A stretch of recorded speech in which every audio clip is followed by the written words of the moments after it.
వ్యవహారం శృతిమించి రాగానే పెద్దవాళ్ళు అడ్డుపడి వారిద్దరూ అలా మాట్లాడుకోవడం కుదరదని తేల్చి చెప్పారు. ఎన్టీఆర్ చదువుతున్న సమయంలో ఎన్టీఆర్ జీవితంలో ఒక ఆసక్తికరమైన సంఘటన జరిగింది. దానికి మూలంగా కొంతకాలం అందరూ ఆయనను మీసాల నాగమ్మ అని పిలిచేవారు. ఎన్టీఆర్ 9వ తరగతిలోకి వచ్చారు. తండ్రికి పనిలో సాయపడుతున్నారు. తండ్రిలాగే ఎన్టీఆర్ కూడా తెల్లవారుజామున 2:30 గంటలకే నిద్రలేచి పాక ఓడ్చడంలో, పాలు పితకడంలో తండ్రికి సాయపడేవారు. హోటల్కు పాలు సరఫరా చేయడానికి తండ్రి ఒక దిక్కుకు వెళ్తే ఎన్టీఆర్ ఇంకొక దిక్కుకు వెళ్లేవారు. స్కూలు, ఇంటి పనులు, పాలు సప్లై చేయడం ఇది ఆయన దైనందిన కార్యక్రమం.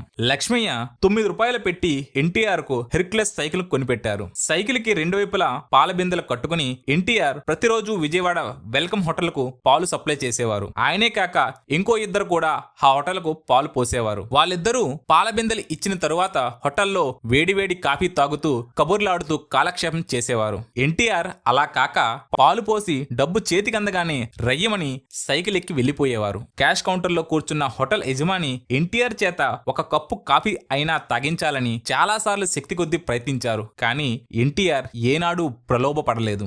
వ్యాపారంలో వచ్చిన లాభంతో లక్ష్మయ్య ఒక పెంకుటిల్లు కొని దానిలోకి మకాం మార్చారు. అందులో సగం వాటా సూర్యనారాయణ అనే వ్యాపారస్తుడికి అద్దెకిచ్చారు. సూర్యనారాయణకు 3 కూతుర్లు. వారిలో పెద్దమ్మాయితో ఎన్టీఆర్ కాస్త చనువుగా ఉండేవారు. వాళ్ళిద్దరూ కూర్చొని కబుర్లు చెప్పుకుంటూ ఉండేవారు. దాదాపు ప్రతిరోజు తెల్లవారి సాయంత్రం పూట అవి ఇవి మాట్లాడుకునేవారు. ఒకరోజు వ్యవహారం శృతిమించి రాగానే పెద్దవాళ్ళు అడ్డుపడి వారిద్దరూ అలా మాట్లాడుకోవడం కుదరదని తేల్చి చెప్పారు. దాంతో వారి ముచ్చట్లకు స్వస్తి చెప్పవలసి వచ్చింది. లక్ష్మయ్య ఒక మంచి రైతు. రైతుకి ఎప్పుడూ భూమిపైనే దృష్టి ఉంటుంది.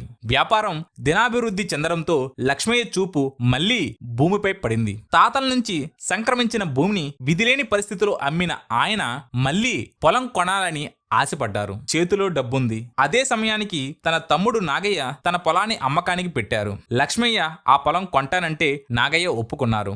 భూమి కొనడం పట్ల వెంకట్రావమ్మ సుముఖంగా లేరు. పొలం కంటే ఇల్లు కొంటే బాగుంటుందని ఆమె ఆలోచన. లక్ష్మయ్య ఆమె మాటను తోసిపుచ్చక చేతిలో డబ్బుంది కనుక పొలమే కాదు ఇల్లు కూడా కొందామని చెప్పి భార్య కోరిక తీర్చి బందర్ రోడ్లో అమ్మకానికి వచ్చిన ఒక ఇల్లు కూడా కొన్నారు. పొలం కొనుగోలు వ్యవహారంపై నోటి మాటగా ఒప్పందం కుదిరిన తరువాత నాగయ్యకు పొలం డబ్బులు చెల్లించేశారు. 1938వ సంవత్సరంలో ఎన్టీఆర్ కు తర్వాత కాలంలో జనతా స్టూడియో యజమానిగా పేరు పొందిన కోటేశ్వరరావుతో పరిచయం అయింది. ఆయన ఎన్టీఆర్ కంటే 3 ఏళ్ల పెద్ద. అయినా వారిద్దరికి స్నేహం కుదిరింది. 1940 నాటికి ఎన్టీఆర్ స్కూల్ చదువు పూర్తయింది. కోటేశ్వరరావు అబ్దుల్లా ఇన్స్టిట్యూట్ లో ఫోటోగ్రాఫ్ లో ట్రైనింగ్ కోసం బొంబాయి వెళ్లారు. సౌండ్ రికార్డింగ్ లో శిక్షణ పొందేందుకు ఎన్టీఆర్ ఆయనతో కలిసి బొంబాయి వెళ్లారు. 15 రోజుల తరగతులకు హాజరైన తరువాత ఆ కోర్సులో ఎన్టీఆర్ కు అభిరుచి పోయింది. ట్రైనింగ్ మానేసి మాతుంగలో ఆంధ్ర మెస్ ప్రారంభించారు. ఇది లక్ష్మయ్య గారికి నచ్చలేదు. తిరిగి వచ్చేయమని జాబు రాశారు. దాంతో బొంబాయిలో ఎన్టీఆర్ వ్యాపారానికి తెరపడింది. నూనూగు మీసాల వయస్సులో 1940వ సంవత్సరంలో ఎన్టీఆర్ ఇంటర్మీడియట్ కోర్సు కోసం విజయవాడ SRR కాలేజీలో చేరారు. అప్పట్లో కవి సామ్రాట్ విశ్వనాథ్ సత్యనారాయణ ఆ కాలేజీలో తెలుగు విభాగానికి అధిపతిగా ఉండేవారు. విశ్వనాథ్ వారు బహుగ్రంథకర్త. ఆయన రచించిన 1000 పడగలు నవలను మాజీ ప్రధాని పివి నరసింహారావు గారు సహస్రఫణి అనే పేరుతో హిందీలోకి అనువదించారు. రామాయణ కల్పవృక్షం రచనకు గాను ఆయనను 1971లో జ్ఞానపీఠ పురస్కారం వరించింది. అటువంటి గొప్ప కవికి ప్రియశిష్యుడు కావడం వల్ల ఎన్టీఆర్ కు తెలుగు సాహిత్యం పట్ల అభిరుచి మరింత పెరిగింది. ఆయనది అమోఘమైన ప్రభావం. అందులో పడ్డవారు తప్పించుకోవడం కష్టం అని తన గురువు గారి గురించి ఎన్టీఆర్ జీవిత కాలమంతా చెప్పేవారు. ఎన్టీఆర్ చదువుతున్న సమయంలో ఎన్టీఆర్ జీవితంలో ఒక ఆసక్తికరమైన సంఘటన జరిగింది. దానికి మూలంగా కొంతకాలం అందరూ ఆయనను మీసాల నాగమ్మ అని పిలిచేవారు. కళాశాల వార్షికోత్సవం సందర్భంగా ప్రదర్శించాలని విశ్వనాథ సత్యనారాయణ గారు ప్రత్యేకంగా రాచమల్లుని దౌత్యం అనే నాటకాన్ని రాశారు. అన్ని పాత్రలకు నటుల ఎంపిక జరిగిపోయినది. ప్రధాన పాత్ర అయిన నాగమ్మకు మాత్రం సరైన పాత్రధారి దొరకలేదు. అప్పటి రోజుల్లో ఆడపిల్లలు ఎక్కువగా కాలేజీ చదువుల దాకా వచ్చేవారు కాదు. వచ్చినా వారెవరూ నాటకాల్లో పాత్రలు ధరించేవారు కాదు. అందంగా ఉండే యువకులే స్త్రీ పాత్రలను సాధారణంగా పోషించేవారు. కవిగారి దృష్టి అందగాడైన ఎన్టీఆర్ పైన పడింది. కానీ ఎన్టీఆర్ నాగమ్మ వేషం వేయడానికి ఒప్పుకోలేదు. విశ్వనాథ్ గారు ఎన్టీఆర్ కు పలు విధాలు నచ్చజెప్పారు. అంతకు ముందెన్నడూ ఎన్టీఆర్ నాటకాలు వేసింది లేదు. చిన్నతనంలో ఎప్పుడో రామాయణం నుంచి మరే కావ్యం నుంచో పద్యాలు పాడడం మినహా ఎటువంటి అనుభవం లేదు. నాటకంలో వేషం అంటే ఇతర నటులతో కలిసి జట్టుగా చేయవలసిన పని. అందుకే ఎన్టీఆర్ మొండికేశారు. అప్పుడు గురువు విశ్వనాథ సత్యనారాయణ ఎన్టీఆర్కు అక్షింతలు వేసి ఆ వేషం వేయాల్సిందే అని ఆజ్ఞాపించారు. ఎన్టీఆర్కు భయం పట్టుకుంది. గురువుగారికి మాత్రం తన శిష్యునిపై ప్రగాఢమైన నమ్మకం.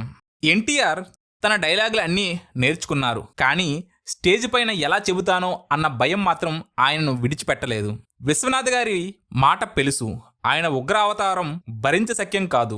ఆ వేళ గ్రీన్ రూమ్లో నాగమ్మ పాత్రకు అనుగుణంగా ఎన్టీఆర్ చీర జాకెట్టు కట్టుకున్నారు. కానీ మీసం తీసివేయడానికి మాత్రం అంగీకరించలేదు.